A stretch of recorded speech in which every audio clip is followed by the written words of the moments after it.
I'm Laura Hardcastle from the Kirklees Local Offer team, and I'm here to explain how SEND systems in school work and how Kirklees supports.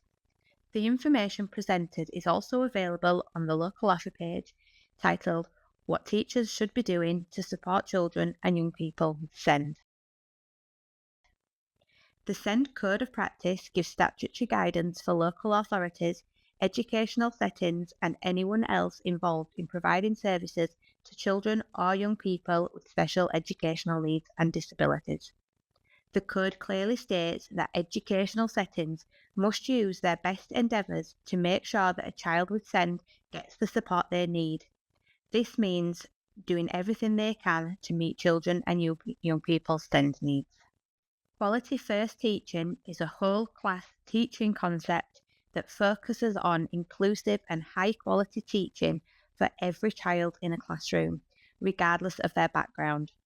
Quality First Teaching uses a variety of different learning methods, such as differentiated learning and the use of SEND resources, to meet the diverse needs of learners. This includes children who may have a SEND need. But what does that actually mean? What does it mean for your child? Quality First Teaching is about ensuring the best possible inclusive classroom environments with inclusive teaching at the heart. This is before any extra interventions are considered. A child or young person does not need to be considered to have SEND needs to access Quality First Teaching. It is available to every child in every school or setting as standard. Its design allows the schools to think and consider individual children as well as whole classroom and whole school approaches to teaching and learning. The Special Educational Needs and Disabilities Code of Practice emphasises that special educational provision is underpinned by high quality teaching and is compromised by anything less. It also states that high quality teaching, differentiated for individual pupils, is the first step in responding to pupils who have or may have special educational needs and disabilities. Additional intervention and support cannot compensate for a lack of good quality teaching.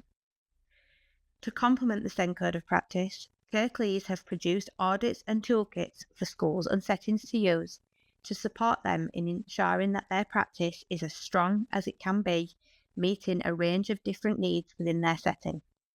The ultimate aim of the audit tool is to provide a framework through which schools can continue to focus on driving improvements in the consistency of teachers' skills and confidence, and to incrementally, year on year, grow an inclusive offer of high quality teaching for learners with SEND that is ordinarily available in the day-to-day classroom context. This is the Early Years Inclusion Counts document and is a practical resource that aims to help all practitioners to be confident supporting children with special educational needs and/or disabilities within the early years environment. It has been produced in line with the principle that every early years practitioner is a practitioner of children with SEND. It promotes the importance of early identification of need and early intervention, and it is important to acknowledge that good, universal, high quality teaching practice for children with SEND is good practice for all. This will ensure consistent standards of good practice for all staff across all settings. This is the inclusive, high quality teaching audit tool for school settings, and it provides a comprehensive range of ideas and strategies to help teachers remove barriers to learning. It has been created as an audit tool because schools told us they wanted it to be a practical, user friendly working document that teachers can revisit time after time. The Inclusion Support Offer, as part of Kirklees Local Offer, is there to support every school and educational setting from 0 to 25 within Kirklees to ensure that quality first teaching is as effective as it can be for all learners in their setting.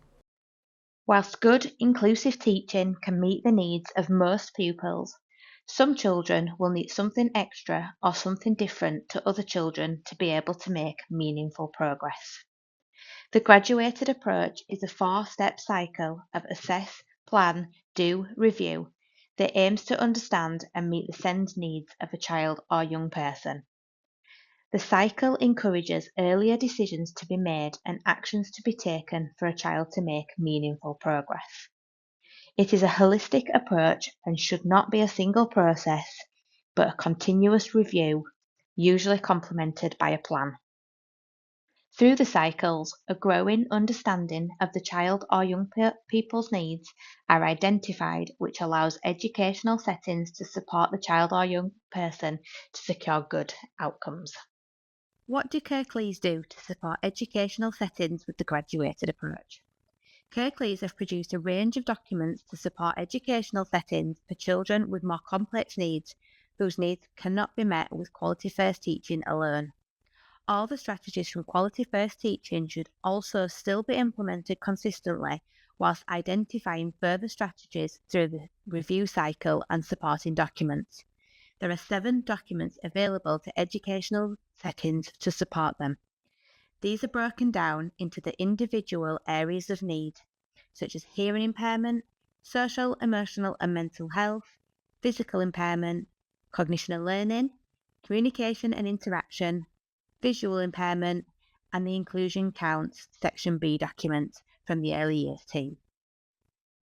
Education settings can use the graduated approach documents to support them in assessing and planning for provision a child may need that is over and above Quality First teaching. They may also choose to implement a plan to support their evidence base of the graduated approach and contribute to a growing understanding of the child or young person's needs. There are a variety of plans in which schools may choose to use. The first step could be implementing an individual learning plan, known as an IEP, or a pupil passport. These are some of examples of what this may look like.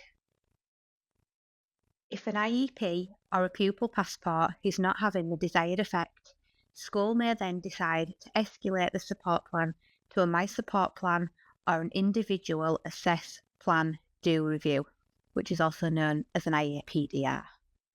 At this stage, this is usually when external professionals may be referred to contribute to the plan. Here are some examples of My Support plans and IAPDRs. It's important to note that none of these plans are legal documents. It's good practice to review these plans at least 3 times a year, usually termly, with parents or carers of the child or young person, as well as any relevant professionals. The child's voice should also be reflected within these plans, and they should have a say on the plan where appropriate. More information on individual plans are available on the Kirklees local offer.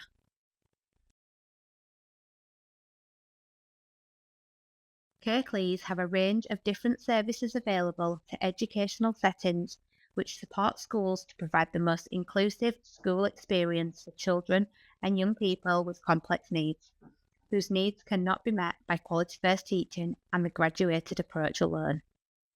Different teams have different referral criteria, but the general consensus is that schools must have evidenced meaningful action and support through an effective support plan. The most common services that schools may refer to for support that you may have already heard of are the outreach teams, speech and language, or the early years SEND team.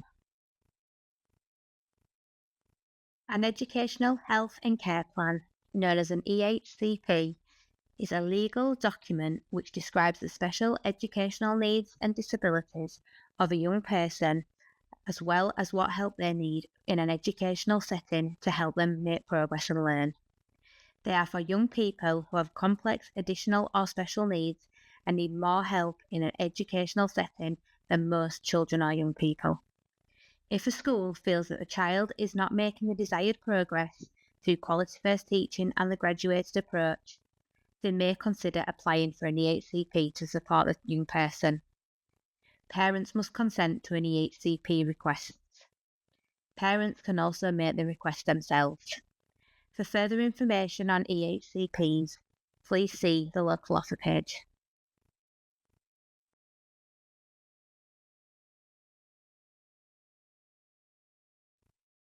So how do these processes look practically in school?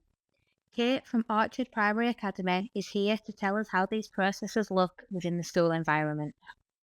My name is Kate and I am a SENCO at a local school within Kirklees, and I've done lots of work in the local offer over the last couple of years, and I'm just here to give some examples of quality first teaching, universal offers and how SENCO move into targeted support if needed. So quality first teaching is the universal offer that we would expect all children to access within the classroom. There is lots of support that can be put in place within that. So things like your teachers having visuals, your teachers having seating plans that meet the needs of your children. If you've got children that have got visual impairment needs, or children that really need that quieter space in the classroom to work, those planned seating arrangements is something really simple a teacher can do to help meet your child's needs. There are also different things that teachers can do for children who have speech and language needs at that very early quality first teaching level. So that comes along with things like using visuals in your lesson. It might be having a class visual timetable, a class now and next timetable, using lots of broken down instructions, being really clear with their words when they are teaching to make sure that everybody understands. If you've got some children who have got social, emotional, mental health difficulties, potentially presenting with some additional ASC needs or some ADHD needs, there is still plenty that can be done at a very early universal offer level to meet your child's needs. Things that might be included are things like rest breaks, movement breaks, having a different space in the classroom that they move to, having a particular adult that they like to check in with throughout the day, having those fidgets or those comfort items such as sensory toys that really help them to regulate can all be done under the universal offer.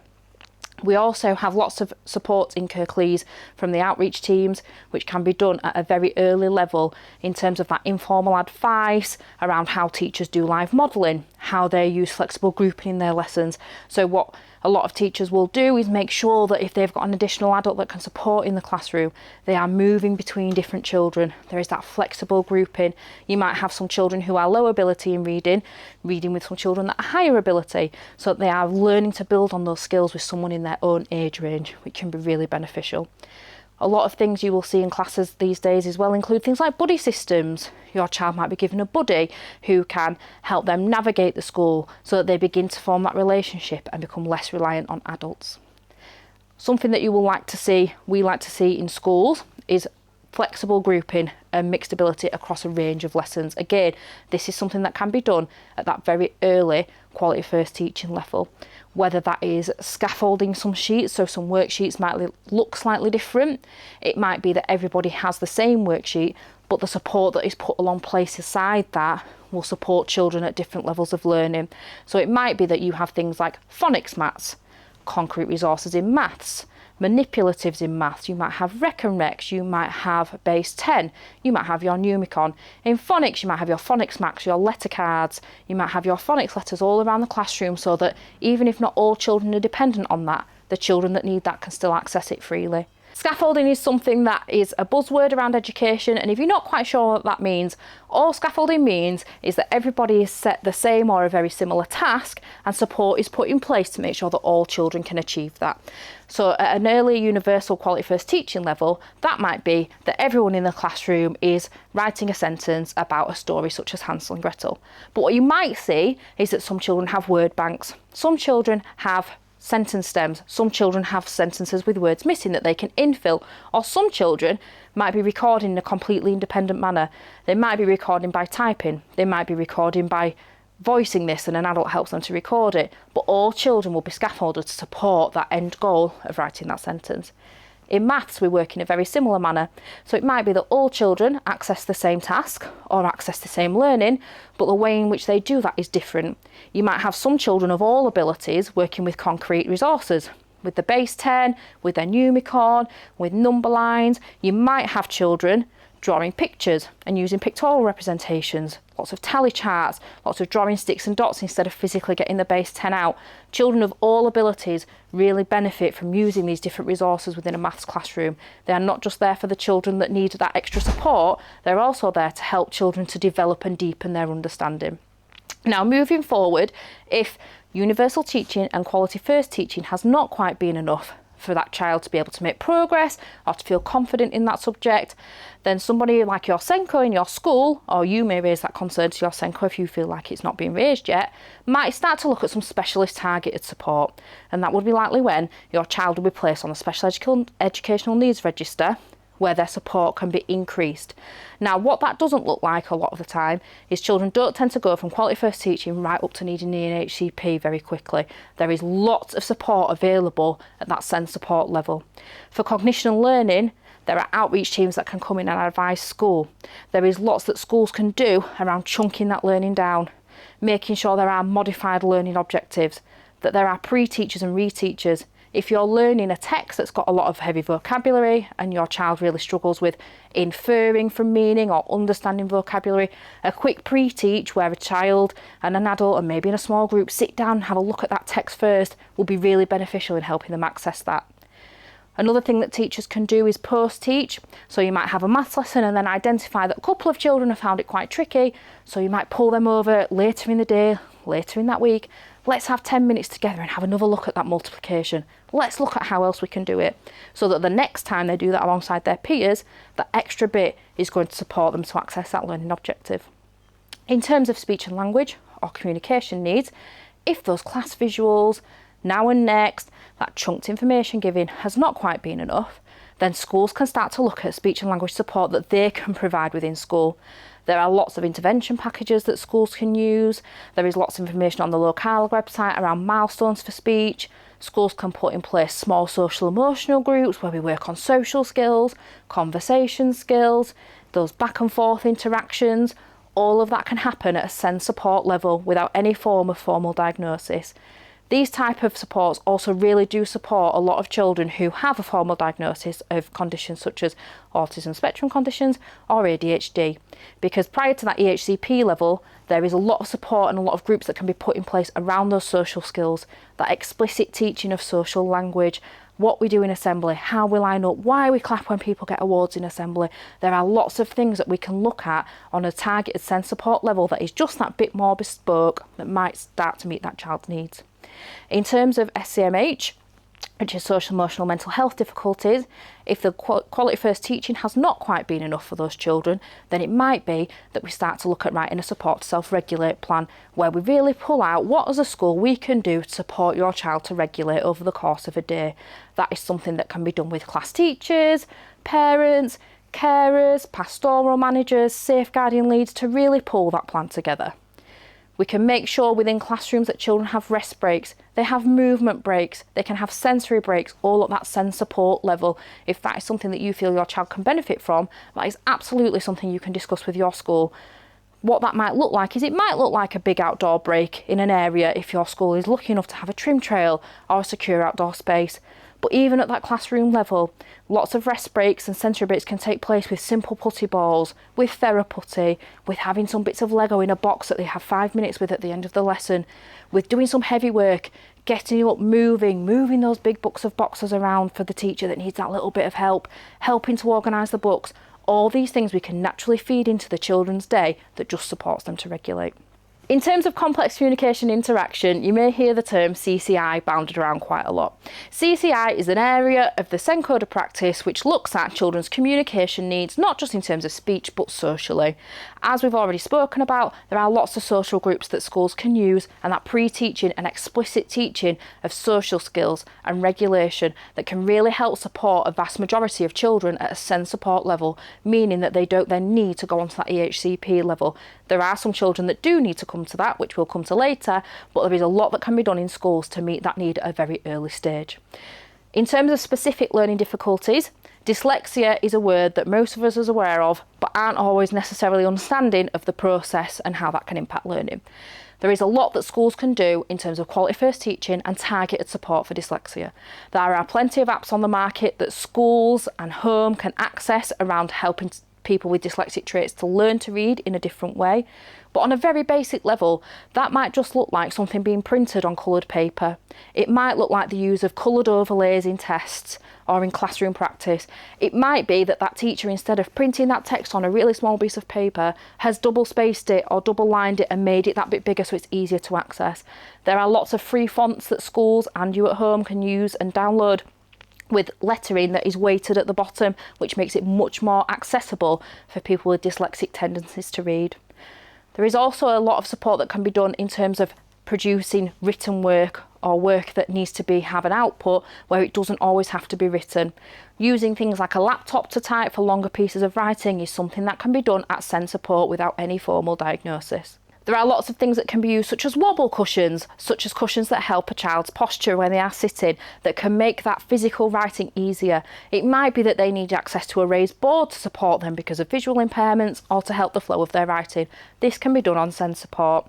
As I've mentioned, there is typing. In a day and age like this with lots of technology, we can support children to type on iPads. We can support children to type on laptops. We can use voice recorders, text to speech. Every iPad or phone tends to have that built in at this day and age, so that is something that can be used in the classroom. Simple things like children who struggle with retention with their sentences, if they can form a sentence and say it to an adult, they can form a sentence and say it to an iPad and then just keep playing it back until they've managed to record it. And just that little bit of helping that child retain that can really be supportive to their writing.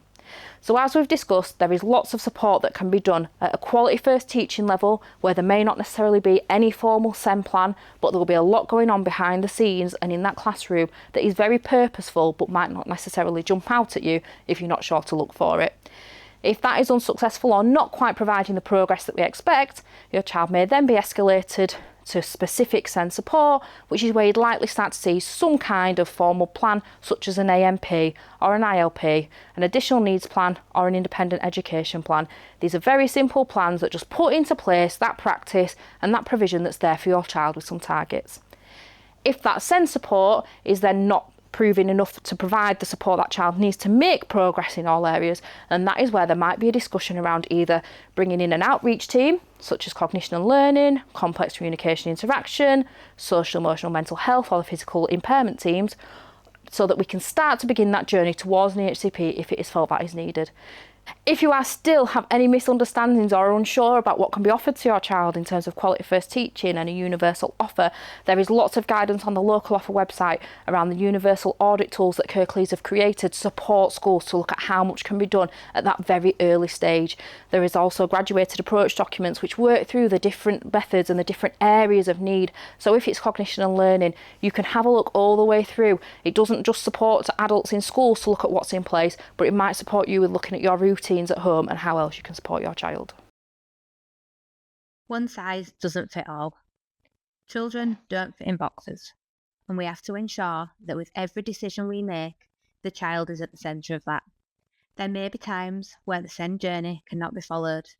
It's about good quality conversations with professionals and everyone working together with the same shared outcome, for children to succeed and thrive whatever journey they're on.